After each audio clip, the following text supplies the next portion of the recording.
primeira pergunta é a seguinte. O julgamento de recurso extraordinário com repercussão geral reflete nas ADIs que aguardam o julgamento no STF? Essa pergunta será relatada pelo professor Alexandre Freire. Bom dia a todos. Eu queria fazer um agradecimento inicial também ao professor Pedro Miranda de Oliveira pela notável organização deste evento. Queria agradecer o meu convite para poder participar de uma mesa tão ilustre com pessoas que eu tenho muita admiração intelectual e muita amizade. Então, para mim é uma grande satisfação poder vir a Santa Catarina tratar de um tema tão relevante. A pergunta, ela tem uma conotação pragmática, fantástica em termos de Supremo Tribunal Federal e da sua organização. Quando nós estudamos a sistemática da repercussão geral, em regra nós compreendemos esse instituto a partir da análise da repercussão geral como requisito especial de admissibilidade ou como requisito genérico de admissibilidade. Mas a repercussão geral ela cumpre outros papéis, entre os quais o papel de gestão do Supremo Tribunal Federal, gestão do acervo do Supremo Tribunal Federal. Eu poderia, inclusive, reputar como esse um dos principais papéis da repercussão geral, porque a boa gestão da repercussão geral, no âmbito da Suprema Corte, impacta positivamente na própria sistemática do sistema de justiça como um todo, no segundo grau, em primeiro grau, porque o padrão fixado no julgamento de uma repercussão geral, pelo seu reconhecimento ou não reconhecimento, ou pelo reconhecimento e julgamento de mérito, pode oferecer para o operador de direito alguns sinais positivos, entre os quais, por exemplo, possibilitar um julgamento objetivo por parte de um relator em segundo grau, possibilitar a concessão de uma tutela provisória em primeiro grau ou em segundo grau, e também inviabilizar a ascensão de recursos que sejam considerados como prejudicados em razão do assentamento de determinada tese do exame da repercussão geral. Só que, uma vez que a repercussão geral ela não é bem compreendida ou ela é mal aplicada, isso gera impactos negativos, entre os quais aquele que a pergunta ela nos provoca. Por que eu digo isso? A sistemática da repercussão geral ela deve ser examinada também em consonância com os outros processos de feições objetivas que são da competência constitucional do Supremo Tribunal Federal. Então, uma das consequências de uma ausência de uma gestão adequada do tema da repercussão geral com os processos de feições mais objetivas é justamente o duplo julgamento do tema. Como assim um duplo julgamento do tema? Nós sabemos que, muitas das vezes, uma questão constitucional de relevância maior chega à Suprema Corte através de ações do controle abstrato, mas também chegam através do controle difuso, ou através do recurso extraordinário, ou através do agravo em recurso extraordinário. Então, o que acontece quando nós nos deparamos com essa situação? Muitas das vezes, esse tema ele foi submetido à relatoria do ministro X, através de uma ação direta de inconstitucionalidade, e o mesmo tema foi submetido ao ministro Y, através de um recurso extraordinário com repercussão geral reconhecida. Se o Supremo Tribunal Federal funcionasse nos moldes da Suprema Corte, em que os ministros se reúnem previamente para assentar o que a Corte deliberará, ou, uma vez admitindo que aquele tema será deliberado pela Corte, como a Corte deliberará. Por que eu digo isso? Porque muitas das vezes um ministro ele tem ciência da existência de um tema que está sob a relatoria de outro, mas isso não viabiliza um diálogo interno para que aquela matéria seja julgada conjuntamente. E o que isso repercute? Uma ação direta de inconstitucionalidade é submetida ao plenário, que já é uma grande dificuldade, eu passo a explicar isso na sequência, e um ORE é submetido ao plenário virtual. E qual é o impacto? Se, primeiramente, a ação direta de inconstitucionalidade for julgada, isso não significa que, no âmbito do Supremo Tribunal Federal, aquele tema se pacificou. Por quê? Porque os ministros passarão a julgar o RE com repercussão geral. O que pode acontecer é que haja uma gestão do acervo daquela matéria no âmbito do próprio gabinete do ministro relator. Mas aquela decisão, ela acaba não se expandindo, por exemplo, para REs que tratam de questões análogas, apelações, agravos e ações ordinárias que tramitam em primeiro grau ou aquelas da competência dos tribunais de segundo grau. Por que eu coloco isso? Porque a ADIM ela não tem a força do sobrestamento. Então, o que nós temos? Uma ação que tramita no Supremo com julgamento, mas nós não temos uma solução para os processos que veiculam idêntica matéria no âmbito do Tribunal de Justiça de Santa Catarina, no âmbito do Tribunal Regional da 4ª Região, por exemplo. Então, na sequência, o próprio Supremo passará a enfrentar, nesse mesmo caso, a matéria no âmbito da repercussão geral, aí sim com uma eficácia expansiva do julgamento. Só que quando uma questão, já analisando por outro lado, é submetida primeiramente ao plenário virtual para examinar a repercussão geral, se o Supremo diz essa matéria não tem repercussão geral, ela impacta significativamente no segundo grau, porque os recursos que veiculam idêntica questão não sobem mais para o Supremo. Porém, ela não impacta no âmbito do Supremo Tribunal Federal quando aquela matéria chega à Corte através da ADI, através da DPF, através da DC. Por quê? O efeito do reconhecimento da matéria na repercussão geral ou não impacta a admissibilidade, a tramitação e o julgamento de uma DPF, ou o julgamento de uma ADI. Então, o que eu quero demonstrar a partir dessa exposição? É que, uma vez pensada a repercussão geral como uma forma de se gerir um tema no âmbito da Suprema Corte e a partir do assentamento da tese, essa questão ser resolvida no tribunal e se expandir para as demais instâncias, e nós temos a mesma questão sendo discutida através de uma ação do controle abstrato, se não tivermos uma complementação dos efeitos para as ações do controle abstrato, nós teremos um problema do duplo julgamento, que além de gerar um retrabalho no âmbito da Corte, pode gerar decisões dúbias, ou melhor dizendo, contraditórias. Alexandre, isso é possível no Supremo Tribunal Federal, no julgamento de uma ADI, subsequente ao julgamento de um RE com repercussão geral, termos decisões contraditórias? Sim, é possível. E digo por quê? Porque nós temos problemas também em relação à formação de quórum. E o que tem a ver o quórum com o desfecho do julgamento? É porque existe um quórum qualificado para declarar uma lei inconstitucional.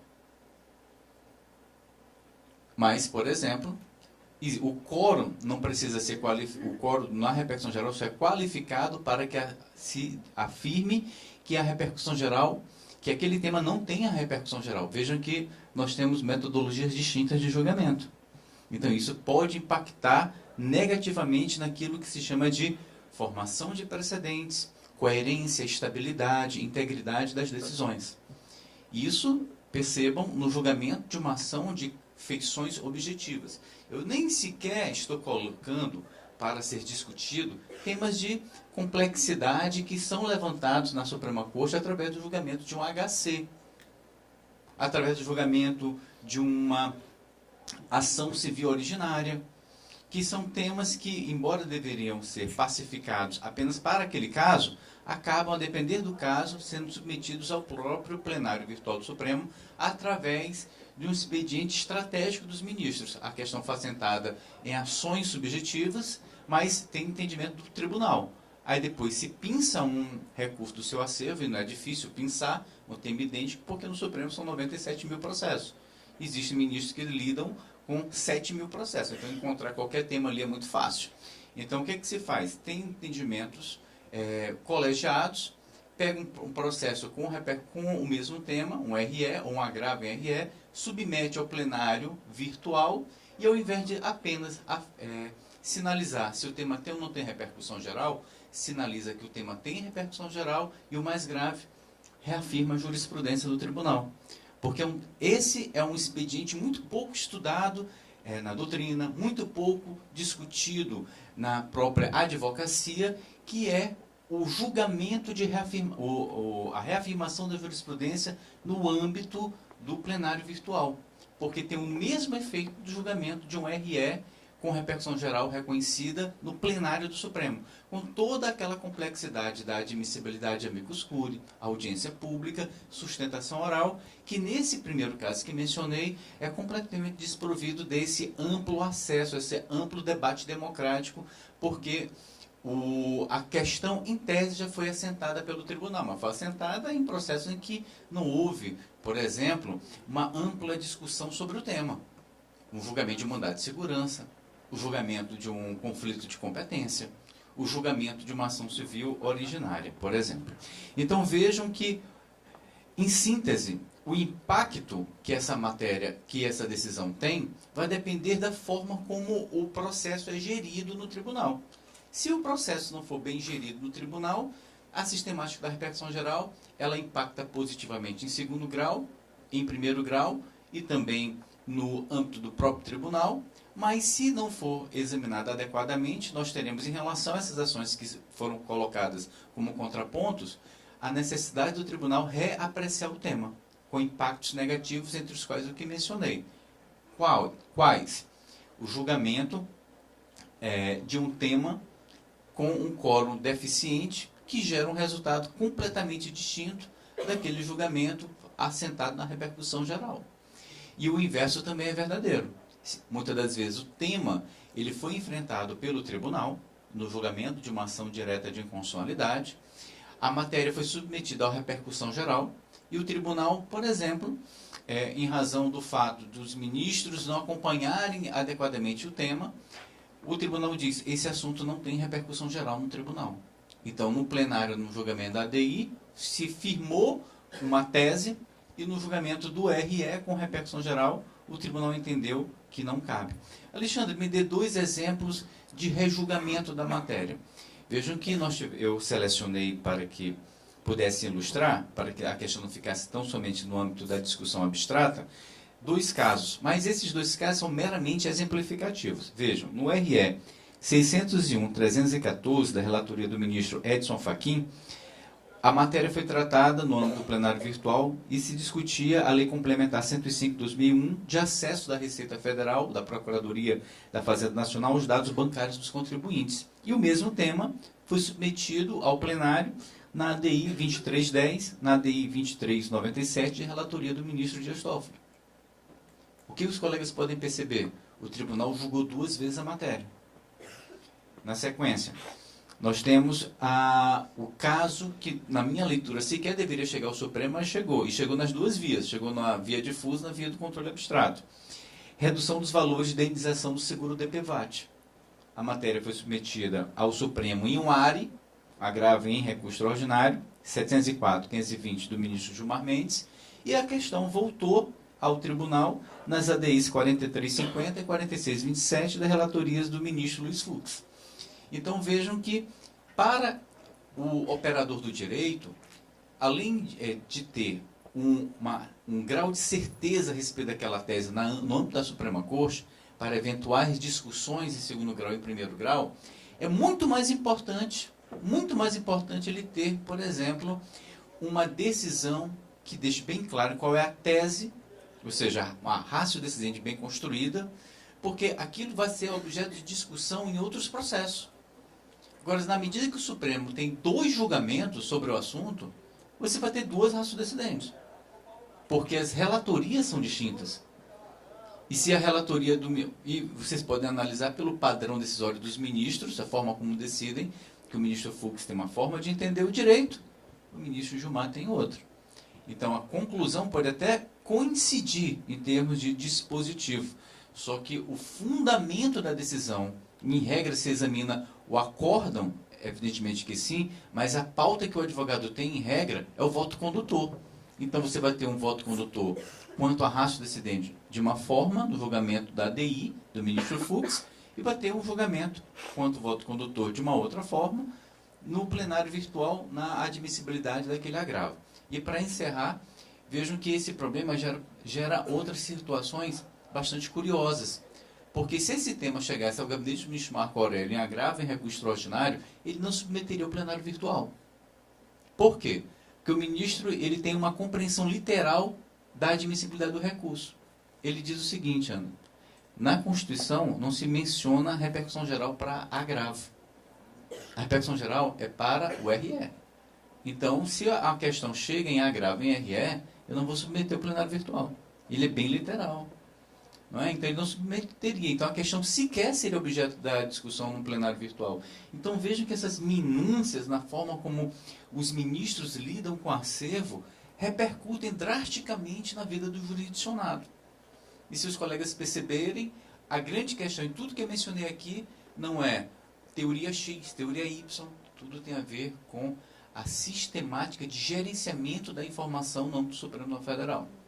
Bem, com essas palavras, cumprindo o meu tempo, eu queria mais uma vez agradecer e me colocar à disposição para, na sequência, debatermos a questão. Muito obrigado.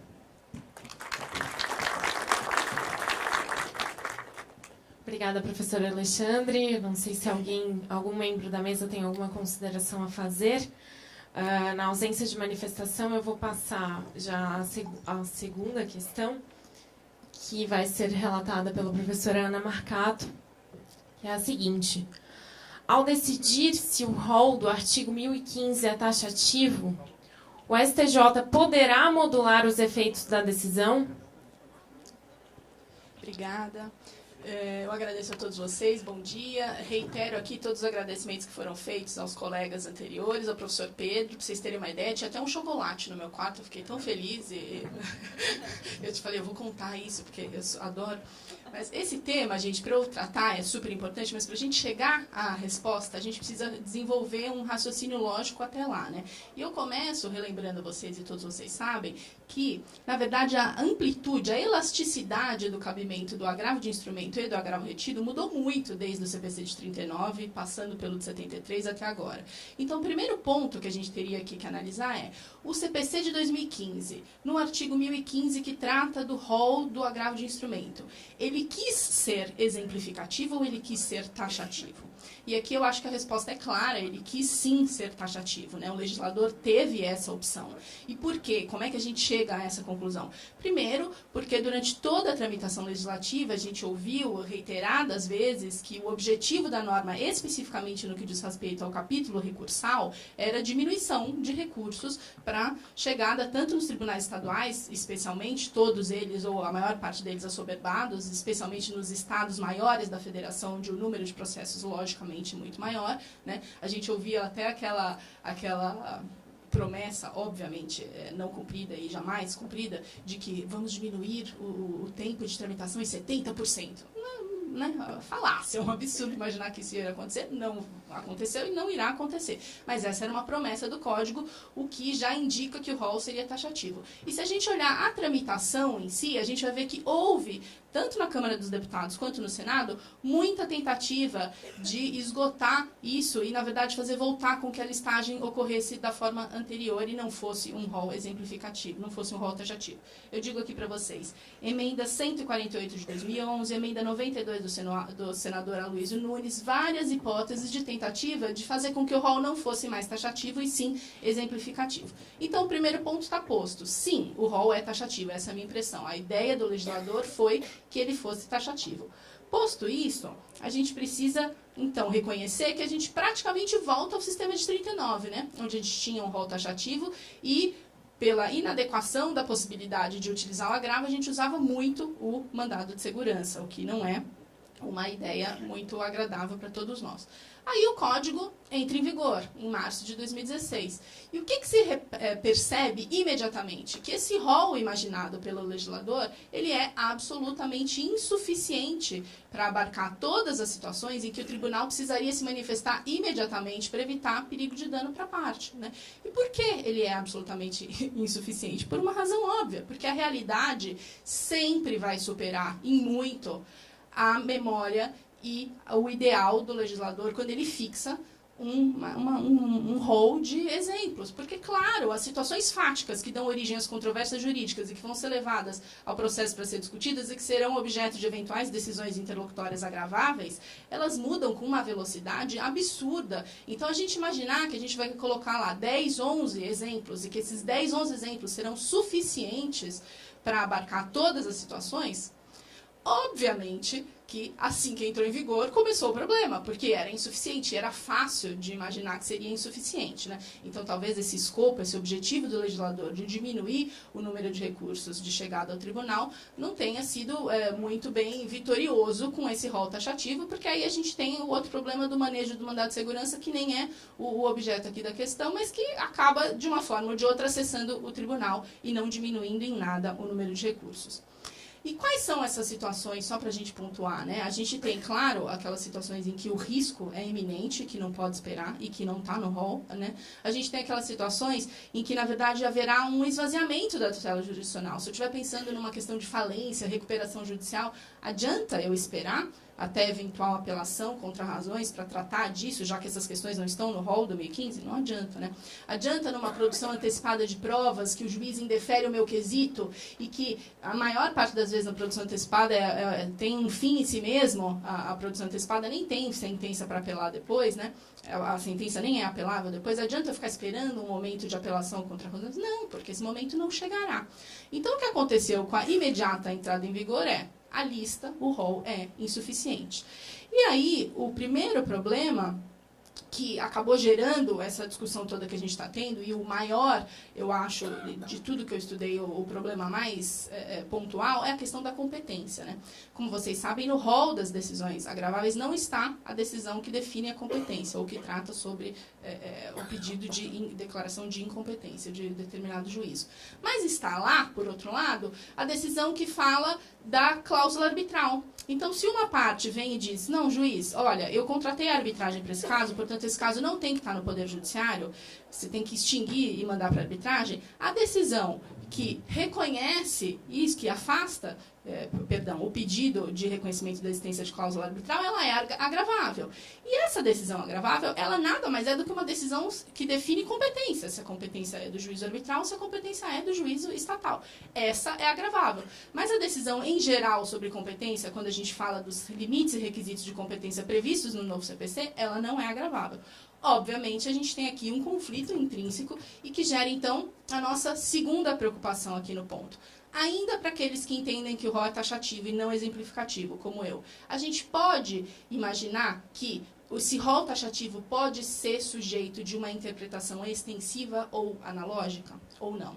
Né? E aqui a doutrina se divide, como sempre, e acho que o primeiro passo é a gente entender a diferença das duas. Né? Tanto a interpretação extensiva quanto a analógica são interpretações que ampliam o sentido da norma. Né? Mas a extensiva amplia para só compreender questões que não estavam ali. Né? A analógica, por outro lado, como vocês sabem, ela tem a finalidade de suprir lacuna da lei. Então, ela acaba criando interpretação nova sobre o regramento já existente. A professora Tereza acabou de sair, mas ela acabou de escrever também um texto no Conjunto sobre isso, muito interessante, onde ela faz essa diferenciação muito bem. E aí, o ponto que se põe é, o rol é taxativo? Para mim é. Mesmo sendo taxativo, eu posso nele interpretar de forma analógica ou extensiva, e aí muitas divisões na doutrina sobre isso. Há aqueles que entendam que rol taxativo é sinônimo obrigatório de impossibilidade de interpretação extensiva. Há aqueles que entendam que rol taxativo pode sim possibilitar a interpretação extensiva sem ferir a segurança jurídica. A professora Tereza Rudolphin entende assim, o professor Fred Didier, Cássio Scarpinella. O STJ tem alguns julgados sobre isso que eu trouxe aqui para vocês.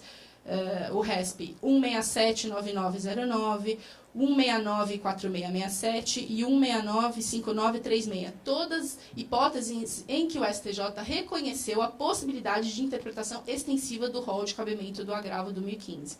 E há ainda uma última posição doutrinária do professor Marinoni, que entende que pode ser inclusive analógica, não só extensiva, como analógica. O que é refutado, por exemplo, pela professora Tereza, que entende que a interpretação analógica fere o sentido de segurança jurídica da norma e aí não poderia acontecer. Mas com tudo isso, o que acontece? O STJ está sendo chamado a se manifestar, obviamente, sobre todas essas questões, né? E por conta disso, ele afetou 2 recursos especiais, criando o enunciado do repetitivo 988, cuja ementa é essa que eu vou ler para vocês, justamente para fixar o entendimento da Corte sobre como é que isso vai se delimitar. Então, ele quer definir a natureza do rol do artigo 1015 do CPC, ou seja, é exemplificativo ou é taxativo? E depois disso, verificar a possibilidade da interpretação extensiva, para admitir interposição de agravo contra a decisão interlocutória que verse sobre hipóteses não previstas no artigo 1015. Então, os RESPs afetados são 1696396 e o 1704520. A previsão é que esse julgamento aconteça em agosto, agora, já no mês que vem, tomara que...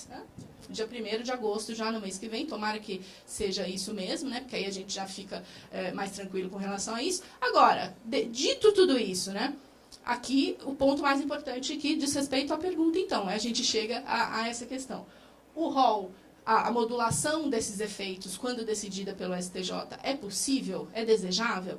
Eu digo que não só é possível, como ela é necessariamente obrigatória, né? Eles vão ter que fazer isso, sob pena de acontecer o que a doutrina vem chamando de preclusão surpresa, não? Porque as partes, hoje, com o rol do jeito que está e com as decisões do jeito que a gente tem, elas estão interpretando, o aplicador do direito está interpretando aquele rol de uma determinada maneira. Então, vamos imaginar que a parte esteja interpretando, não, o rol é taxativo realmente, eu não tenho aqui, as hipóteses que não estão elencadas não são passíveis de cabimento de agravo, então, essa minha, por exemplo, de competência que não está aqui cabível no rol, eu não vou agravar. Aí, o trâmite do processo se desenvolve, chega a sentença, ele, quando vai apelar, levanta essa questão lá no regramento do 1009 e fala, vou tratar disso. Nesse meio tempo, o STJ decide esse repetitivo e fala, não, a interpretação, na verdade, é extensiva. Corre o risco, com isso tudo, se a gente não modular os efeitos para dizer a partir de que momento essa decisão de cumprimento obrigatório vai fazer efeito, corre o risco do tribunal, ao receber e apreciar essa apelação dele, dizer, não, preclusão, porque você tinha que ter dito isso lá atrás em agravo, porque o rol tinha interpretação extensiva, você não agravou, perdeu sua chance de trazer a matéria até aqui. Ou vice-versa, não? Né? A pessoa agrava, achando que o rol é extensivo, o STJ fixa dizendo não, a interpretação é taxativa, e ao apreciar a apelação, não, olha, preclusão consumativa, você já discutiu isso lá atrás, não pode rediscutir agora na apelação. Então, e essa matéria, gente, para concluir, chegar ao final, finalmente, da pergunta, é muito importante. Não é só possível, quando é obrigatório. A gente tem lá no 927, parágrafo 3º, né, a questão da modulação dos efeitos. Me parece que é imprescindível que o STJ faça isso, seja para garantir a segurança jurídica, seja para garantir a atuação de boa-fé das partes, porque a parte, quando interpõe o recurso, o faz de acordo com o entendimento naquele momento, que é especificado pela doutrina e pelos tribunais. Ela não pode ser surpreendida, pega de surpresa por um entendimento agora pacificado, mas que vai contra o que ela entendia. E também pela questão da cooperação entre partes e poder judicial, boa-fé, todas essas questões, segurança jurídica especialmente, precisam estar no cerne do STJ quando ele decidia isso e, sim, modular os efeitos para que as partes não sejam pegas de surpresa. Obrigada.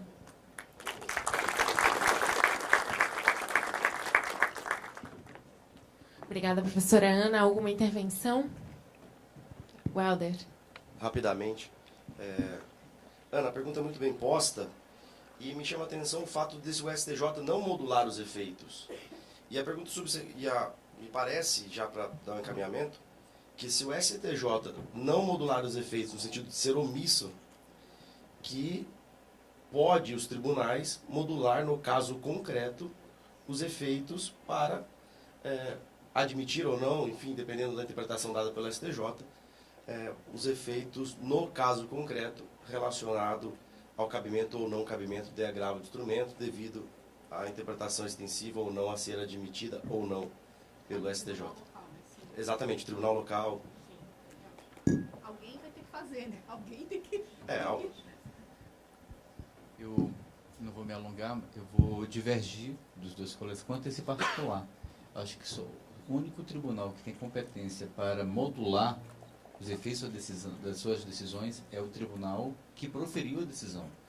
Não há, se o tribunal, o Supremo, não modula, por exemplo, os efeitos de uma decisão relativa a fundo rural. Não cabe o TRF da 4ª região modular. É um problema do sistema? É um problema do sistema, mas é como a gente conversava hoje no café da manhã com o professor Barioni. Existem questões que, de fato, são decorrências de uma falta de regulamentação específica, de uma ausência de uma atuação institucional, mas que não podem gerar, por exemplo, atuações voluntárias dos demais tribunais.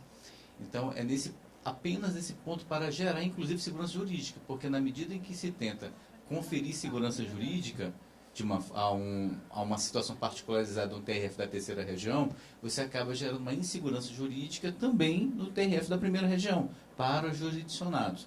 Mas eu concordo que, em situações pontuais, deveria haver no sistema processual uma forma de se modular na omissão do Supremo ou do STJ. Nesse caso, não modulando no julgamento, acho que tem que os intervenientes que participam ou apresentar os embargos de declaração pedindo que o tribunal se posicione a respeito do assunto. Para fazer o contraponto, quando eu digo modular no caso concreto, Freire, e me parece ser possível, principalmente naqueles casos para que o jurisdicionado não seja pego de surpresa. No caso em que não houve o agravo por questão de competência, para ficar no caso, não houve agravo por questão de competência, não estaria precluso, se o STJ entender que não cabe interpretação extensiva, ele não poderia trazer essa matéria posteriormente no julgamento da apelação na contrarrazões. Me parece que, se o STJ não modular, que poderia sim ele admitir, e é de certa forma isso uma modulação em concreto, o cabimento da recorribilidade em apelação, em preliminar de apelação ou em contrarrazões, para que ele não seja surpreendido por uma decisão que anteriormente entendeu que não havia o cabimento do agravo do instrumento e posteriormente passou-se a entender que seria cabível. Então, nesse ponto que realmente me parece ser possível a modulação em concreto para não surpreender aqueles e não ser afetado por um entendimento diverso à luz do caso concreto. Bom, tema realmente bastante polêmico e aguarda julgamento agora no dia 1º. A próxima questão vai ser relatada pelo professor Rodrigo Barioni e é o seguinte: é possível que o recurso de apelação tenha por objeto exclusivo decisão interlocutória não sujeita a agravo de instrumento? Bom, bom dia a todos. Em primeiro lugar, eu gostaria de agradecer o gentil convite que me foi formulado pelo professor Pedro Miranda. Para mim é uma satisfação enorme poder participar dessa mesa com tantos amigos e desse evento, que é um evento realmente grandioso e fruto aí do esforço e organização do professor Pedro. Cumprimento a professora Luísa Rodrigues, presidente da mesa, meus amigos Alexandre Freire, Ana Marcato, Rafael Barbosa e Welder Queiroz. E o que eu gostaria de discutir com os senhores aqui, até vou pegar um pouco do gancho do que foi falado pela professora Ana Marcato, no sentido do regime do recurso de apelação e do recurso de agravo de instrumento criado pelo novo Código de Processo Civil. Porque no sistema anterior, no Código de 73, a gente tinha um regime muito claro, que era do cabimento da apelação contra a sentença e cabimento de agravo contra a decisão interlocutória, agravo de instrumento ou agravo retido.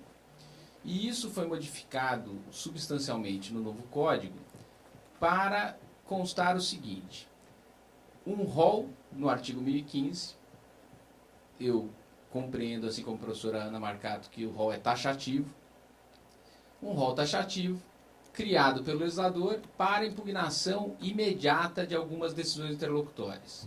Então, não impugnadas essas decisões interlocutórias, desde que cabível ao agravo de instrumento, há preclusão imediata da matéria. De outra parte, o artigo 1009 permite a recorribilidade dessas matérias por meio da apelação, caso elas não sejam impugnáveis por agravo de instrumento. Então, há uma preclusão diferida, não há preclusão imediata. Só haverá preclusão da matéria caso não haja impugnação por meio do recurso de apelação posteriormente ou suscitação dessa matéria em contrarrazões. Muito bem. Então, a gente tem um regime que é complementar. Ou cabe o agravo de instrumento, não cabendo agravo de instrumento, caberá apelação. No meu modo de ver, e aí eu faço só um pequeno parênteses aqui da minha exposição, essa decisão que o STJ tomará a respeito do tema tem que considerar esse modelo que foi adotado pelo Código. Porque se eu disser que não são taxativas as hipóteses do 1015, dando uma interpretação além daquilo que está previsto na lei, eu crio um regime que eu não sei quando que eu agravo e quando que eu apelo. Eu fico perdido ali no meio. Então, para que o sistema funcione da forma que foi criado, para atender a um mínimo de segurança jurídica, é preciso que se reconheça que esse rol é taxativo. Ah, mas não deveria ser. Muito bem, não deveria ser, mas não é tarefa do judiciário mudar a lei. Isso é tarefa do legislativo. Então a gente precisa se conscientizar de que o judiciário, ele precisa parar de ser o judiciário do puxadinho. Ah, não está certa a lei aqui? Faz um puxadinho para adaptar. Ah, não está certa ali? Vamos fazer um outro puxadinho. E isso, com essa atividade, ele se sobrepõe ao legislativo, quando na verdade quem cria as leis, quem define o regramento é o legislativo, o judiciário interpreta. Senão a gente vai ter, na verdade, um sistema que é absolutamente incongruente e que tudo vai parar no judiciário. E aí o judiciário reclama que tem muita demanda, mas o judiciário atrai essas demandas. Ele teria que fazer uma repulsa a isso. Não, isso eu não julgo. Isso daí o problema é do legislador, não é um problema meu. É constitucional o dispositivo? É constitucional, então aplica. Ah, não é constitucional. Aí tudo bem, ele faz esse controle. Agora, falar que o judiciário vai ficar criando hipóteses ou vai ficar mudando a lei, ao meu ver, está errado. Mas, muito bem, voltando aqui ao nosso tema. Então, a partir desse modelo, surge a seguinte dúvida. Bom, e se ao final do processo tem uma sentença? E essa sentença é favorável a uma das partes, de modo que ela não tem interesse em recorrer dessa sentença. Ela pode impugnar exclusivamente a decisão interlocutória? Bom, em primeiro lugar, é preciso que essa decisão interlocutória ela seja uma decisão que não tenha uma repercussão na sentença. Porque se for uma matéria que tenha repercussão na sentença, aí não vale nada impugnar essa decisão interlocutória. Por exemplo, eu quero impugnar porque eu não pude fazer uma prova, mas eu fui vencedor. Bom, então só tem sentido discutir fazer a prova ou não se essa matéria for a matéria de mérito, a matéria da sentença for submetida ao julgamento do tribunal. Caso contrário, essa prova é irrelevante. Vai transitar em julgado da forma que foi decidido. Muito bem, então precisa ser uma matéria que tenha uma independência em relação àquilo que foi decidido na sentença. E aí, pode haver algumas situações, eu vou dar 2 exemplos aqui, porque a gente tem um tempo curto, eu estou já olhando aqui, já tem 1 minuto e meio só para falar, mas tem 2 exemplos que eu acho que são interessantes para a gente discutir. O primeiro deles diz respeito, por exemplo, a uma multa aplicada pelo juiz por litigância de má-fé a uma das partes, por exemplo, ao réu, aplica uma multa por litigância de má-fé e, ao final, é julgado improcedente o pedido. Então, o réu é vencedor. Só que ele foi condenado a pagar uma multa. Essa multa, que foi fixada numa decisão interlocutória, não está prevista a impugnação de decisões que condenem ao pagamento de multas, ou por litigância de má-fé, ou qualquer espécie de multa. Não tem a previsão no rol 2015. Então, essa decisão não é agravável, porque não está no rol. Muito bem, então ela seria apelável. Só que se a outra parte não recorrer, se de repente o autor não quer recorrer, eu vou ser obrigado a pagar uma multa com a qual eu não concordo, eu não agi de má fé, eu não tive atuação maliciosa nesse processo e apesar disso eu fui condenado. Eu não posso recorrer dessa decisão? Então, ao meu ver, esse é um caso que é possível o uso da apelação exclusivamente para impugnar a condenação por litigância de má-fé. Alguns autores dizem, não, mas aí é uma matéria de mérito. A questão da multa é uma matéria de mérito e, portanto, você deveria ter agravado porque é uma das hipóteses de cabimento do agravo de instrumento. Só que pelo artigo 487, isso não é matéria de mérito. Não está previsto no rol do 487. O 487 fala do acolhimento do pedido formulado ou na ação ou na reconvenção. Aqui não foi pedido, o juiz foi lá e fixou a multa por litigância de má-fé sem pedido de ninguém. Então não pode ser considerado matéria de mérito, a menos que a gente volte para o puxadinho. Não, então vamos interpretar que o 487 não é isso que está escrito ali, tem que acrescentar outras situações. Então a gente cria um sistema Frankenstein. Bom, então esse é um exemplo. O segundo exemplo que eu gostaria de compartilhar com vocês diz respeito a uma condenação em que, durante o curso do processo, na contestação mais especificamente, o sujeito impugnou o valor da causa. Falou, ó, o valor da causa que foi atribuído de 10 mil, mas tinha que ser de 1 milhão. E o juiz rejeita. Essa matéria, por decisão interlocutória, não cabe agravo de instrumento, não está no rol do 1015. Chega lá na sentença, julga um pedido improcedente e fixa os honorários com base no valor da causa, que hoje é um dos critérios estabelecidos no artigo 85, parágrafo 2º do Código de Processo. Muito bem, fixa com base no valor da causa. Só que se o valor da causa for alterado, os meus honorários serão muito maiores. Eles serão substancialmente superiores àqueles que foram fixados, porque fixou num percentual do valor da causa. Bom, eu não tenho interesse em recorrer, eu não posso recorrer dessa decisão, então aí me parece que é uma outra situação que eu tenho interesse em recorrer exclusivamente da decisão que delibera sobre o valor da causa. Então, o que eu queria só ponderar com os senhores e colocar nessa mesa é o seguinte: hoje o recurso de apelação, ele comporta a impugnação de decisão interlocutória indubitavelmente, porque está previsto em lei. E, ao meu ver, mais do que isso, ele comporta não só como um agregado à impugnação à sentença. Pode-se impugnar exclusivamente decisão interlocutória desde que a matéria tenha independência, ou seja, é uma matéria cuja impugnação ainda persiste o interesse, apesar da manutenção dos termos da sentença. Então, são essas considerações que eu gostaria de fazer, para não me estender demasiadamente no tempo. Agradeço mais uma vez a oportunidade e fico à disposição para debater com os colegas.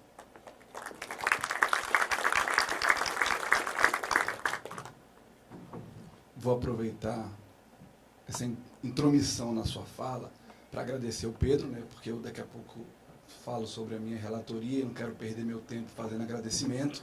Então, já agradeço ao Pedro pelo convite.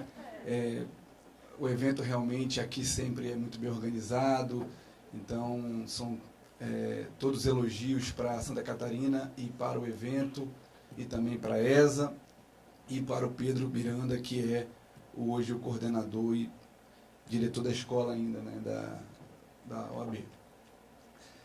Eu não tenho como não fazer uma manifestação prévia a respeito do que eu vou dizer, porque o Rodrigo Barioni, para mim, ele realmente está num patamar que vai demorar muito para ser alcançado. Então, toda a reverência ao Rodrigo Barioni. Escrevi a minha tese de doutorado sobre esse tema, e o artigo que eu mais utilizei, o artigo que eu mais fundamentei o meu pensamento, foi o seu artigo, que foi escrito inclusive antes do Código entrar em vigor, que para mim é, sobre o tema, o melhor artigo já escrito aqui no nosso meio processual. Mas, Rodrigo, eu tenho que manifestar, até porque eu tenho um aluno aqui na sala de aula que veio de Manaus só para esse evento, e como eu falo na sala de aula, se eu não falar aqui, ele vai dizer que eu sou covarde, né? Então, eu acho que se nós admitirmos uma apelação para impugnar uma interlocutória exclusivamente, nós estaremos fazendo o puxadinho, o tão mal falado puxadinho, que seria também, com toda certeza, um arremedo de uma modificação para melhorar o artigo 1015 e conseguir interpretá-lo de forma mais útil ao sistema. Então, Rodrigo, com relação ao primeiro ponto, que é o da multa, eu sofri muito na época da elaboração da tese, mas eu entendo que não cabe agravo de instrumento. Não cabe também apelação.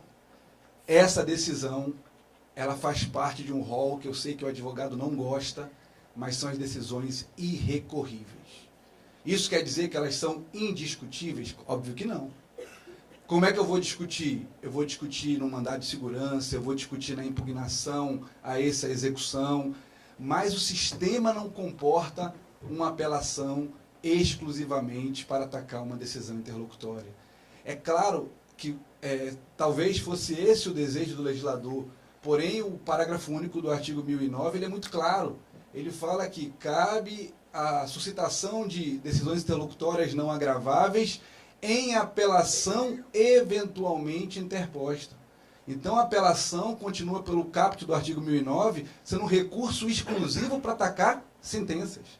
E o que eu defendo é que a apelação ela pode ter o seu âmbito de ataque ampliado para atacar a sentença e mais uma interlocutória, mais uma apelação. Para atacar exclusivamente uma interlocutória, para mim, é algo impensável e seria algo que eu posso, fazendo uma equiparação, uma aberração jurídica.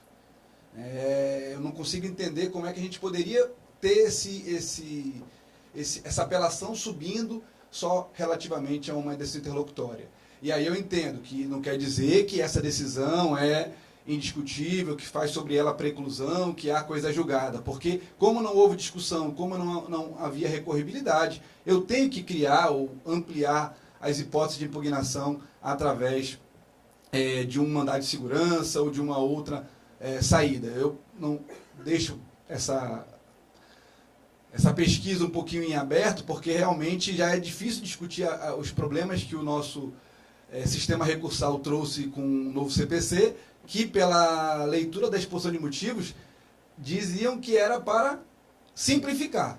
Só que é impossível nós olharmos para o recurso hoje, para o sistema recursal, e falar que ele foi simplificado. Hoje há uma grande confusão a respeito de quando cabe agravo, quando cabe apelação, e outros defeitos mais, que um deles eu vou falar daqui a pouquinho, que é a minha fala.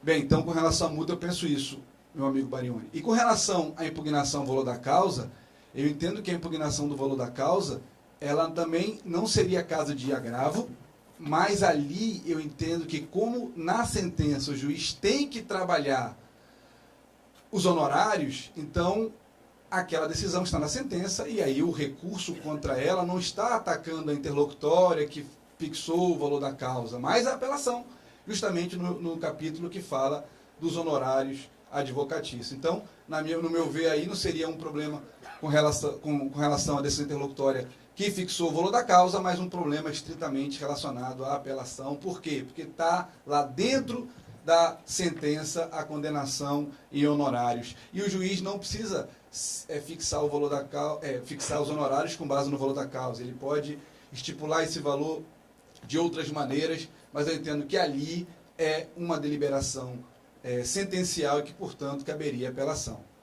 Então, esse é meu posicionamento. É claro que eu sei que eu sou minoritário. Esse pensamento com relação à apelação, essa hipótese do parágrafo único ser uma ampliação da abrangência da apelação, eu sei que é minoritário, mas esse é o pensamento e acho que para polemizar vale a pena trazer. Muito obrigado. Bom, eu vou discordar da polêmica levantada pelo Rafael, só nesse último ponto a respeito dos honorários, porque me parece que a discussão aí seria efetivamente o valor da causa, que é aquela questão que passou e eu não tinha como recorrer lá atrás. Então, eu não estou me insurgindo propriamente contra o percentual que foi fixado a título de honorários, ou valor, enfim. O fundamento desse recurso seria aquilo que foi enfrentado naquela decisão que naquele momento não era recorrível. Então, eu concordo com o professor Rodrigo e discordo do professor Rafael, só para polemizar um pouquinho mais esse painel. Mas, Luiz, eu não falei que não tem a ver com o valor com a interlocutória. Não é que essa decisão ela está atrelada à apelação. Então, assim, eu não teria que atacar exclusivamente a interlocutória. Eu posso, como eu vou falar sobre aquela interlocutória, obviamente ela vai impactar nos honorários que estão na sentença, que, portanto, a apelação seria permitida. Então, mas, para mim, eu estou falando, é uma apelação ampliada, que ataca a parte da sentença e a decisão interlocutória que foi em impugnação. Por isso, não seria exclusivamente para a interlocutória, mas tudo bem, mesmo sem poder réplica. Foi boa a emenda. Bom, passando à próxima pergunta, uma pergunta da qual eu sou relatora, e a preocupação aqui é um efeito prático, na verdade, afinal, não sei quantos aqui são advogados, né? Mas, e já falamos no painel anterior sobre sistema de precedentes, mas, assim, aqui é efetivamente o que poderia acontecer na prática por conta dos acórdãos preferidos em embargos de divergência. Então, a pergunta é a seguinte: o dever de observância esculpido no artigo 927 do Código de Processo de 2015 abrange os acórdãos proferidos em embargos de divergência? E a preocupação aqui é a seguinte: em várias passagens do Código, existem várias consequências práticas, por exemplo, concessão de tutela de evidência, dispensa de caução em cumprimento provisório de sentença, possibilidade de dar ou negar seguimento a recurso, dar provimento ou negar provimento a recurso de forma monocrática pelo relator, em razão de haver ou não sustentação em aquilo que o Código convencionou, e que é um tema bastante polêmico, que é o precedente judicial. Sem entrar na discussão sobre precedente, mas se atendo ao dever de observância, porque, afinal de contas, o 927 fala que o juiz observará, né, os juízes e tribunais observarão aquele rol que consta lá no 927. Me parece, e eu quero crer que tenha sido um cochilo, entre aspas, do legislador, que se esqueceu dos acórdãos proferidos em embargos de divergência, porque se fala lá em acórdãos oriundos de julgamentos repetitivos, se fala em decisões, em súmulas, se fala em decisões do plenário do Supremo Tribunal Federal, sem mencionar especificamente os acórdãos oriundos de embargos de divergência. E essa preocupação é pela função que esse recurso exerce no direito brasileiro, né? Em última análise, é um recurso que se presta a eliminar as divergências jurisprudenciais que há dentro dos tribunais, cuja função princípio é justamente a uniformização jurisprudencial. Então, seria, em última análise, a pacificação, a unificação daquela interpretação a respeito de uma dada questão de direito, né? A última manifestação do Supremo Tribunal Federal ou do Superior Tribunal de Justiça acerca da questão de direito. Então, por conta disso, a minha resposta a essa pergunta perpassa a lógica que há por trás desse sistema que o Código quis trazer de uma forma talvez mais sistematizada, que se convencionou chamar de sistema de precedentes. Então, a ausência de previsão expressa no artigo 927 não minora a importância desses acórdãos oriundos de embargos de divergência. E a partir disso, os reflexos, como eu falei, não são só com relação ao artigo 927. Né? Até se poderia interpretar que, dentro do inciso 5 do artigo 927, que trata da orientação do plenário ou do órgão especial aos quais estiverem vinculados, estariam também os acórdãos fruto dos embargos de divergência. Mas isso excluiria aquelas hipóteses em que o julgamento é feito por sessões, por exemplo, do Superior Tribunal de Justiça.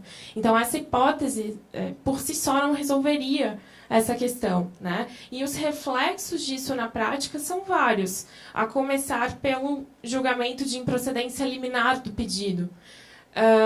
O artigo 332, que trata da improcedência liminar, autoriza o julgamento de improcedência liminar nos casos em que for dispensada a fase instrutória e, além disso, os pedidos contrariarem, primeiro, enunciado de súmula do STF ou do STJ. Segundo, acórdão proferido pelo STF ou pelo STJ em julgamento de casos repetitivos. Terceiro, entendimento firmado em incidente de resolução de demandas repetitivas ou de assunção de competência. Quarto, enunciado de súmula de Tribunal de Justiça sobre direito local. Então, me parece que se o propósito por trás dessas hipóteses do julgamento de improcedência liminar, por exemplo, é fulminar de plano uma discussão que não encontra guarida no entendimento sustentado pelo STJ e pelo STF, nestes casos específicos sobre que trata o artigo, não faria sentido, considerando a função dos embargos de divergência, se descartar a hipótese e aqui eu estou levantando polêmica, se descartar a hipótese de se entender pela possibilidade de julgar improcedente também nos casos em que o pedido contrariar tese firmada em acórdãos de embargos de divergência. Então, se aquele tema foi enfrentado em sede de embargos de divergência e que foram julgados, por exemplo, pelo plenário do STF, pela Corte Especial do STJ, não faria sentido excluir, afastar essa possibilidade de julgamento de improcedência liminar. Uma outra consequência, também fazendo essa análise do Código: concessão de tutela de evidência com base no artigo 311, inciso 2, que é aquela hipótese de que, quando as alegações de fato puderem ser comprovadas apenas documentalmente e houver tese firmada em julgamento de casos repetitivos ou súmula vinculante. A discussão que se traz é assim: qual que seria a diferença em termos de maturação, talvez, dessa tese, considerando a função do recurso em embargos de divergência em relação ao julgamento de casos repetitivos pelo STF e pelo STJ. Então, se a hipótese do artigo 311, inciso 2, é justamente estar calcado em um entendimento do STJ e do STF em sede de recursos repetitivos, poderia se fazer um pedido também com base numa decisão oriunda de embargos de divergência.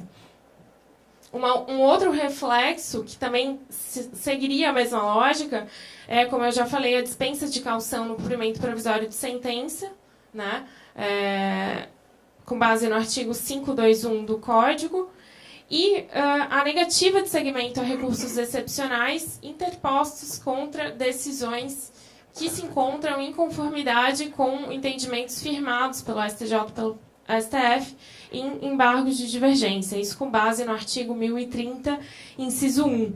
Então, assim, o intuito dessa pergunta é realmente trazer essa discussão à tona, porque o fato de não estar, por exemplo, elencado no artigo 927 do Código de Processo não afasta o dever de observância dessas decisões, considerando o propósito desse recurso no direito brasileiro, pelos juízes e tribunais, né? E, diante disso, eu trouxe mesmo, a título de provocação, poderia se pensar na hipótese de fazer essas interpretações extensivas dessas consequências que a lei prevê para os casos em que, entre aspas, houver precedente, houver uma tese já enfrentada pelo STJ e pelo STF.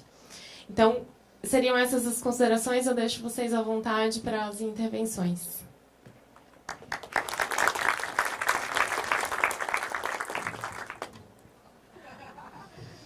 Eu endossaria as observações da Luísa. Eu acredito que, de fato, os embargos de divergência possuem essa força muito semelhante do incidente de assunção de competência, porque eles guardam idêntica finalidade, só que um se dá através da provocação, através da interrupção do recurso, e outro é um incidente no curso do processo. Mas as consequências são as mesmas, na minha leitura, e a finalidade é a mesma, uniformização interna de uma determinada controvérsia de direito. Além disso, eu iria além. Eu acredito que o pronunciamento unipessoal em embargos de divergência. Alexandre, isso é possível? Não deveria ser, mas ocorre. Então, se o relator atua como um porta-voz do plenário e decide, uniformizando o embargo de divergência monocraticamente, aquele entendimento do relator, que cristaliza a posição do colegiado, ele também pode ser objeto de observância. Alexandre, isso é possível? O ministro Celso de Mello, que é o decano do tribunal, decide monocraticamente uniformizar o entendimento. Eu não estou falando de decisão de inadmissibilidade. Inclusive, existem decisões em que o relator, ele não apenas julga o mérito, mas ele antecipa os efeitos de uma tutela, provisória. Porque ele pode entender que aquela questão pode ser submetida ao plenário, mas ele já verifica que a primeira turma tem um entendimento, a segunda turma tem um entendimento e concede uma tutela da evidência no recurso. Isso é possível? É possível e acontece. Então, apenas para corroborar no entendimento, eu acho que é perfeitamente possível. Uma outra questão que pode surgir é, pelo aspecto da legitimidade da decisão, seria o incidente de ação de competência permite uma audiência pública, com a participação de experts, etc., mas nem toda questão submetida ao embargo de divergência requer, por exemplo, a participação de terceiros ou a convocação de experts. O mesmo no incidente de ação de competência. Havendo a necessidade, por exemplo, a questão já foi objeto de deliberação na primeira turma, na segunda.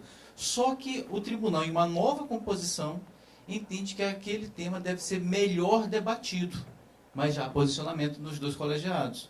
É possível que o ministro novato no tribunal possa pedir que o colegiado, no caso plenário, convoque uma audiência pública para discutir a questão? É possível, embora já haja questão, apenas para o enriquecimento da matéria, para conferir maior legitimidade. Então, essas discussões que eu estou colocando, elas já surgem no âmbito do próprio Supremo Tribunal Federal. Os ministros já conversam a respeito dessas questões em sessões administrativas. E o produto dessas discussões em sessões administrativas, no futuro, gera o quê? Alteração do regimento do tribunal, instituição de resoluções que impactam o próprio procedimento no tribunal, formam já informalmente pequenas maiorias que passam a como posso colocar, direcionar determinados entendimentos no âmbito do plenário. Então, apenas para colocar algumas questões que hoje no Supremo já começam a ser discutidas, embora você não veja na doutrina o debate em torno do julgamento unipessoal, mas todos os dias tem. Às vezes até sobre teses profundas que envolvem expressivos numerários, revolução da própria jurisprudência. Então, apenas para deixar claro que não apenas o acórdão, mas também o julgamento unipessoal. Posso fazer um pequeno... Alô? Oi. Eu gostaria de fazer só um pequeno comentário, concordando aqui com a tese que a Luísa suscitou, mas eu acho que, inclusive, a gente pode extrair do próprio texto da lei, porque os embargos de divergência no Supremo, eles são julgados sempre pelo plenário. Os embargos de divergência no âmbito do Superior Tribunal de Justiça, eles são julgados pelo plenário quando houver discordância entre órgãos de sessões diferentes. Então, não é um plenário, na verdade é um órgão especial. Muito bem. Na previsão do artigo 927, no inciso 5, ele considera que os tribunais devem observar a orientação do plenário ao órgão especial aos quais estiverem vinculados. Então, me parece que a decisão do plenário ao órgão especial é forte o suficiente para vincular os demais órgãos do Poder Judiciário. A discussão se daria em relação àqueles casos em que os embargos de divergência são julgados pela sessão, porque aí não seria o órgão especial e nem o plenário. Então, no âmbito do Superior Tribunal de Justiça, quando há divergência entre turmas da mesma sessão, o julgamento se dá pela sessão. Mas aí eu concordo com o professor Alexandre Freire que se aplica o regime da assunção de competência, porque a assunção de competência, na verdade, é o órgão superior puxando, atraindo o caso para si, ali para julgar, né? Claro que por decisão do órgão inferior, mas vai para o órgão superior. E a única diferença é que vai por meio de um recurso. Então, o órgão é até o mesmo que julgaria uma eventual assunção de competência sobre a matéria. Então, me parece que realmente aí seria o caso de se vincular as decisões dos embargos de divergência. Posso fazer uma complementação? Que acabei de lembrar. Vejam como é tão forte os embargos de divergência, mas embora seja um recurso pouco explorado, que o padrão decisório no julgamento dos embargos serve como parâmetro para reafirmação da jurisprudência no RE com repercussão geral. Alexandre, por que utiliza o padrão e não os efeitos já são impactados pela nossa tradição em não entender a força dos embargos de divergência? Então, o que é que no Supremo se faz? Tem uma decisão em embargo de divergência, aí o ministro que tem interesse em firmar aquela tese, ele vai submeter o RE, ele pinça um RE no seu acervo, sobre o mesmo tema, submete ao plenário, o plenário virtual. E não apenas para se reconhecer a repercussão geral, ele reconhecer e reafirmar a jurisprudência. Qual é o padrão decisório que ele utiliza? O embargo de divergência. E ele está protegido argumentativamente. porque o embargo consolida o entendimento do tribunal. Então, o que acontece? Ele dá um efeito de repercussão geral, isso que se chama na prática no Supremo. Vamos dar um efeito de repercussão geral a essa tese. Pega um recurso, ou até mesmo um conflito de competência, ou MS, submete o RE que o relator tem interesse em ter uma força expansiva ao plenário virtual com reafirmação de jurisprudência. Como tem um quórum invertido que dificulta afirmar que o tema não tem a repercussão geral, já tem repercussão geral. E, na sequência, reafirma a jurisprudência. Como é que o ministro vai dizer que não tem repercussão geral e não tem a reafirmação da jurisprudência se o embargo foi julgado pelo plenário? Então, estrategicamente, é muito utilizado nos gabinetes, com a finalidade, primeiramente, tem que ser muito leal, de limpar o acervo. E, na sequência, como uma consequência, dá uma eficácia expansiva aí para o segundo grau e primeiro grau.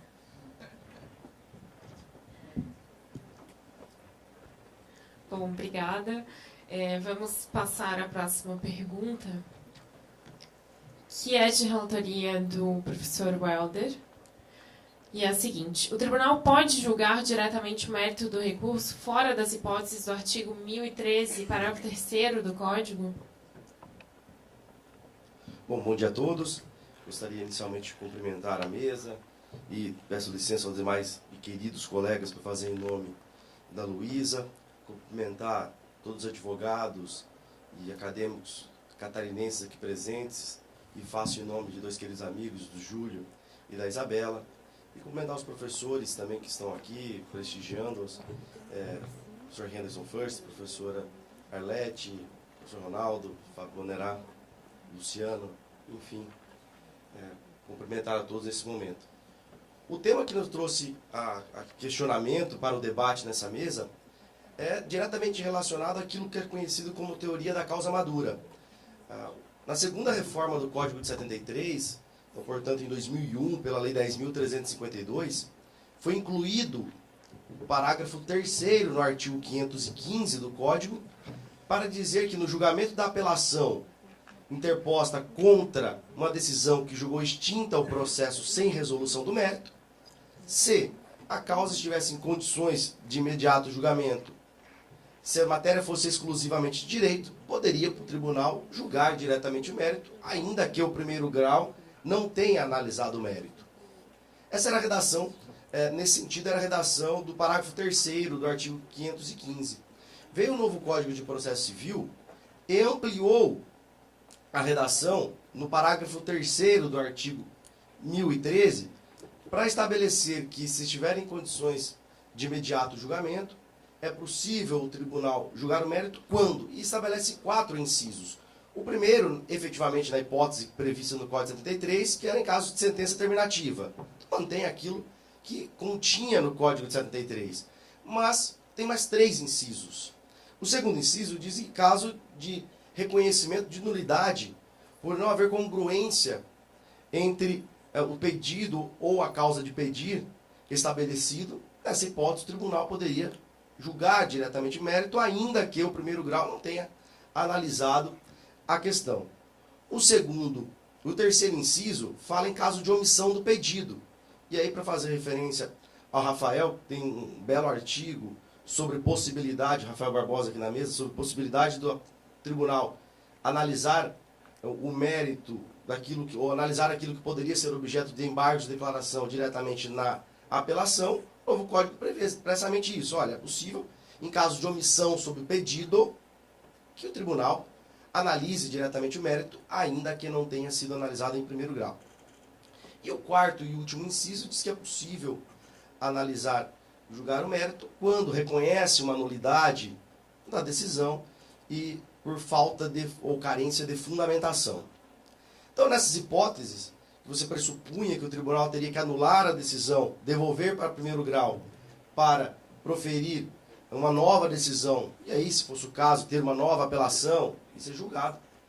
O Código entendeu por bem que viabilizar a possibilidade de julgamento direto do mérito no âmbito do tribunal. E aí vem a pergunta. Somente nesses casos, isso foi sempre algo que me intrigou bastante. Por quê? Uma das novidades do novo Código pelo menos no que diz respeito ao direito infraconstitucional, é a previsão de proibição ou vedação de decisão surpresa.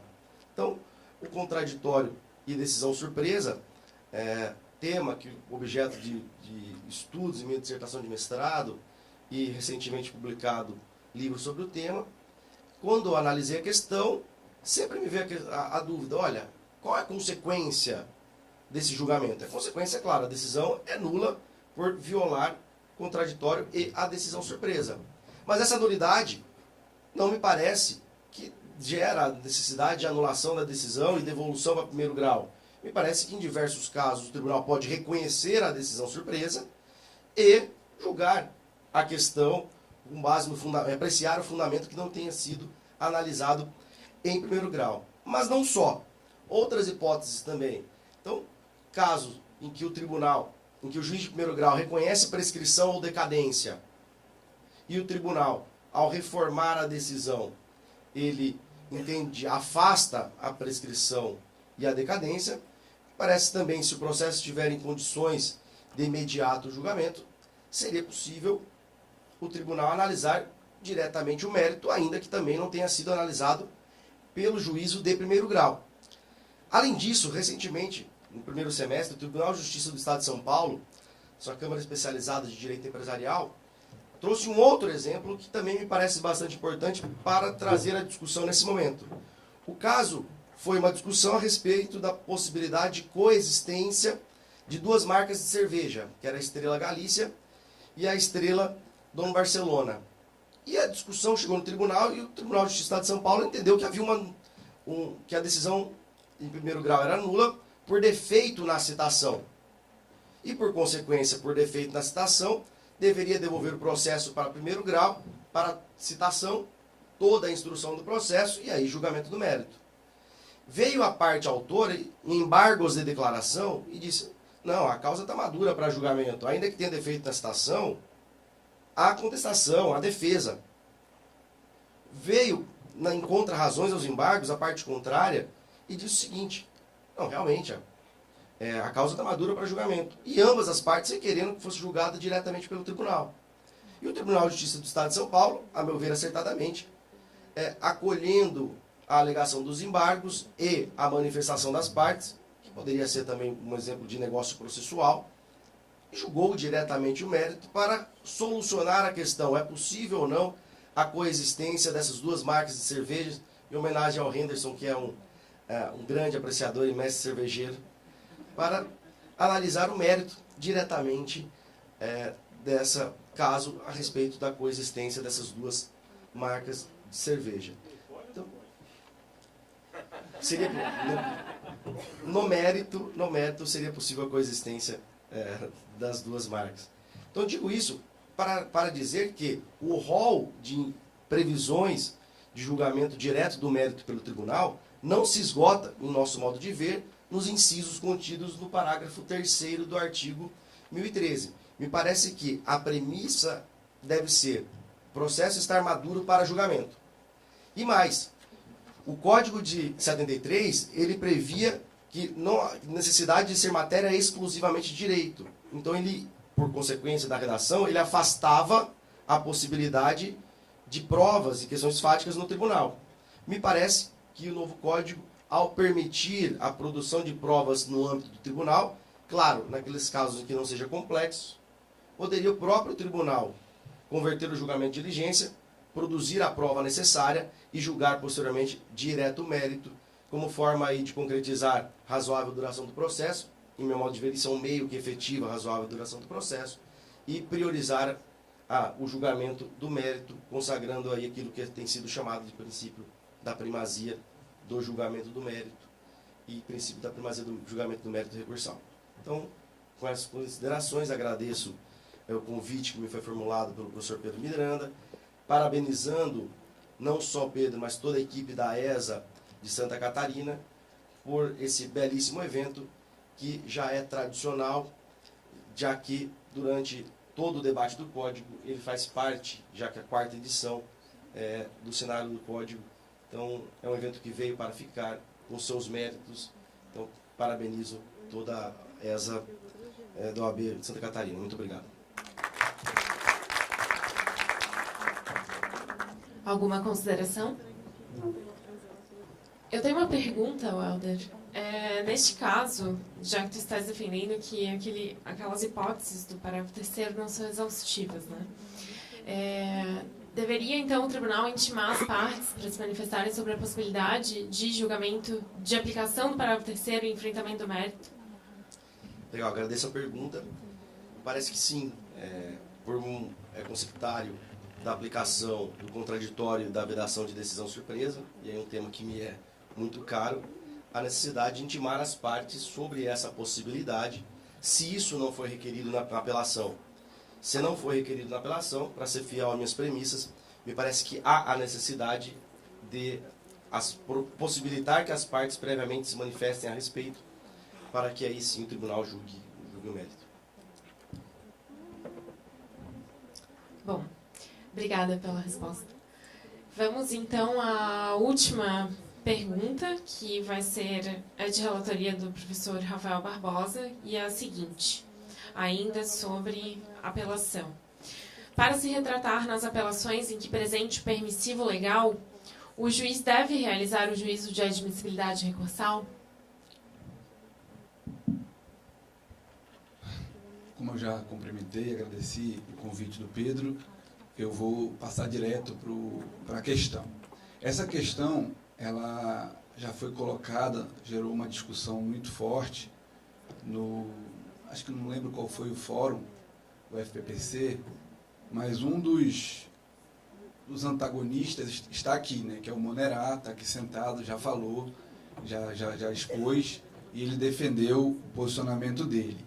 E a discussão, ela é importantíssima, porque o novo CPC amplia as hipóteses de retratação na apelação, só que, ao mesmo tempo, ele retira do julgador, né, do juiz, aquele juízo de admissibilidade prévio que era realizado na origem, antes do encaminhamento da apelação para o tribunal. E a questão é essa. O juiz, para se retratar diante de uma apelação interposta quando a lei autoriza a retratação, ele vai realizar o juízo de admissibilidade ou não? Em outras palavras, a pergunta é a seguinte: pode o juiz se retratar diante de uma apelação intempestiva? Pode o juiz se retratar diante de uma apelação sem preparo? Pode o juiz se retratar diante de uma apelação com qualquer outro defeito, que seria natural o reconhecimento da inadmissibilidade no CPC anterior? Bem, para polemizar novamente, eu entendo que sim. Então já é um absurdo alguém defender que uma apelação interposta 40, 50 dias após o fim do prazo, que o juiz possa se retratar. Mas eu chego nesse raciocínio fazendo uma análise histórica, e eu vou tentar aqui, no tempo é curto, e eu sei que o Rodrigo já falou aqui do meu lado que ele discorda, o Helder também acho que discorda, então para a gente poder ter o debate. Mas a ideia é a seguinte: a retratação como um instituto recursal, ela tem origem no agravo, né? Então, na graduação, todo mundo usa aquela forma mnemônica de decorar. Olha, o agravo é possível sempre a retratação. Então, interposto o agravo de instrumento, o juiz ele pode se retratar. E como é que ele vai se retratar? A obrigatoriedade de comunicação é uma forma de você provocar o juiz de que ele pode, diante do agravo interposto, voltar atrás na decisão interlocutória que ele proferiu. Na apelação, em contrapartida, não é possível, fora no CPC anterior, a única hipótese inicial originária era do artigo 296, no caso de indeferimento da petição inicial. Depois ela foi ampliada para a hipótese 285A, mas a origem era indeferimento da petição inicial. O novo CPC consagra essa lógica, ele, no artigo 1018, não fala de forma expressa que isso é possível, mas ele diz que se o juiz comunicar ao tribunal que se retratou, estará prejudicado o agravo. Então, em outras palavras, parece que ele está garantindo a retratação ainda no agravo de instrumento no novo CPC. E aí eu fui buscar, quando eu estudei para minha tese, as origens do agravo de instrumento. E fui lá trabalhando com as decisões interlocutórias. E a origem das decisões interlocutórias, que vieram no direito romano, direito canônico, depois no lusitano, é que elas versavam sobre questões processuais. E eram decisões que não poderiam versar sobre o mérito, e, por não versarem sobre o mérito e dizerem respeito a questões procedimentais e relacionadas ao preparo para o enfrentamento do mérito, que o juiz poderia rever de ofício. Então, independentemente de qualquer provocação, essas questões poderiam ser corrigidas de ofício pelo julgador. E aí, natural, que se ele pode corrigir de ofício, se o recurso vier, com mais razão ainda. Então, a ideia de retratação vem justamente da autorização do juiz para conhecer de ofício dessas questões de ordem processual, que sequer necessitariam do agravo. Uma petição simples talvez pudesse fazer às vezes. O entrelaçamento entre essas questões e matérias de ordem pública e, o que é mais importante, o alinhamento dessas questões com relação ao mérito. E aí a questão é muito simples. Não tem lógica o juiz demorar 5, 6, às vezes 10 anos para julgar uma apelação, para julgar uma sentença, e você, em 15 dias de uma apelação, conseguir fazer com que o juiz volte atrás. Então a retratação sobre o mérito é algo impensável. Mas a retratação com relação a questões que não dizem respeito ao mérito não é tão absurda assim. Bem, e diante disso, a lógica da retratação daí deriva. Ocorre que, na evolução do processo civil, nós tivemos duas situações que são marcos para as interlocutórias. O primeiro, inclusive, no livro da professora Tereza, ela fala muito claramente, foi quando nós começamos a admitir a tutela antecipada. Porque aí, essa exclusividade de questões processuais foi para o espaço. Porque agora eu estou tratando com tutela antecipada, com repercussão na vida das pessoas, com enfrentamento do mérito, ainda que de forma preliminar e provisória. Então, a lógica do agravo, com a possibilidade de retratação, talvez também não coubesse nessas hipóteses. Mas passou batido e todo mundo admitia que o juiz, diante de uma negativa de tutela antecipada, diante de um agravo, pudesse se retratar. E agora, com o novo CPC, a possibilidade de julgamento de mérito parcial. Então, hoje, uma decisão interlocutória pode enfrentar o mérito. Nós vamos admitir a retratação nesses casos? Eu entendo que não seria correto, pelo motivo que eu acabei de falar. Você demora séculos para decidir o mérito. E aí, com um recurso de 15 dias e uma argumentação que sequer é direcionada para o próprio juiz, ele vai lá e volta atrás sobre o mérito. Então, na minha concepção, não seria correto admitir retratação nesses casos, embora a lei não tenha feito nenhuma ressalva. Bem, agora, as hipóteses de apelação no novo CPC que admitem retratação, elas dizem respeito exclusivamente sobre questões processuais. É o artigo 331, que fala sobre o indeferimento da petição inicial. É o artigo 332, que fala sobre a improcedência liminar. Isso é mérito, tudo bem, mas é um mérito diferenciado, que tem mais a ver com o indeferimento da petição inicial do que propriamente o julgamento da causa. Então, é uma questão que não é propriamente demérito, apesar de ser um julgamento demérito. E, por último, o 485, parágrafo 7º. Esse artigo é o artigo que fala da extinção do processo sem a análise do mérito, sem resolução do mérito. Então, são aquelas hipóteses, aquelas matérias de ordem pública que lá esclarecidamente tem dispositivo dizendo que o juiz pode conhecer de ofício a qualquer tempo e em qualquer grau de jurisdição. Bem, então, diante desses elementos, eu entendo que no novo CPC, olhando em consideração a exposição de motivos, que eu sei que não tem nenhuma força vinculante, mas serve para nós interpretarmos o código, nós estamos vivendo um outro momento. E esse outro momento é de aproveitamento dos atos processuais, é de aproveitamento do processo e tentar dele extrair o máximo de utilidade. E pegando aqui um gancho para finalizar, homenageando Santa Catarina, o artigo do Pedro Miranda, que é conhecido nacionalmente sobre a primazia da decisão de mérito recursal, ela revela justamente isso. Hoje o código não quer que você fique decidindo o processo se valendo do 485 ou de questões processuais. Ele quer que você enfrente o mérito, que você resolva o conflito, porque é isso que faz o processo ser útil e gerar a pacificação social. Então, na minha ideia, quando essas matérias que estão no 485, no 332 e no 331 forem deliberadas de forma equivocada, mesmo uma apelação com defeito, mesmo uma apelação com problema de intempestividade, o juiz poderia voltar atrás e se retratar. Isso não quer dizer que ele vai reformar a decisão e julgar o mérito, mas ele vai reabrir a discussão, reabrir o procedimento, reabrir a fase instrutória, se for o caso, e aí, enfim, deliberando sobre o mérito, obviamente que essa apelação não poderia o juiz se retratar. Mas a ideia daqui, de defender esse posicionamento, tem a ver com a própria possibilidade de, eventualmente, o processo sendo extinto, sem enfrentamento do mérito, você poder repropor a ação.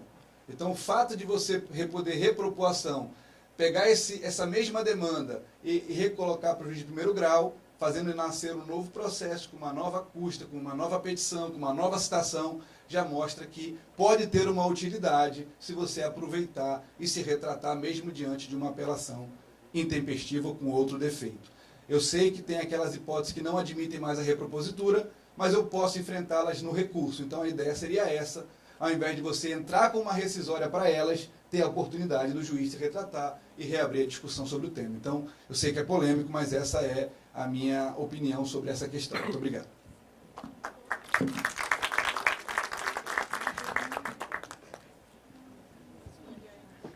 Bom, eu queria cumprimentar o Rafael pela exposição, o raciocínio desenvolvido, mas aqui eu vou fazer um contraponto e não tomem isso como um revanchismo, uma oportunidade, porque ele fez um contraponto à minha exposição. Não, mas eu só farei um contraponto aqui, porque outro dia, inclusive eu estava discutindo com um desembargador lá de São Paulo, que é professor de Direito Processual Civil, que é o Gilson Delgado Miranda, e estava discutindo justamente sobre essa questão da admissibilidade da apelação nos casos em que já transitou em julgado, já passou o prazo, e aí é interposta uma apelação intempestiva, e aí eu nem diria 30, 60, 90 dias depois, mas no 16º dia, e aí a gente começou a discutir sobre as dúvidas que surgiam no tribunal, se poderia ou não o juiz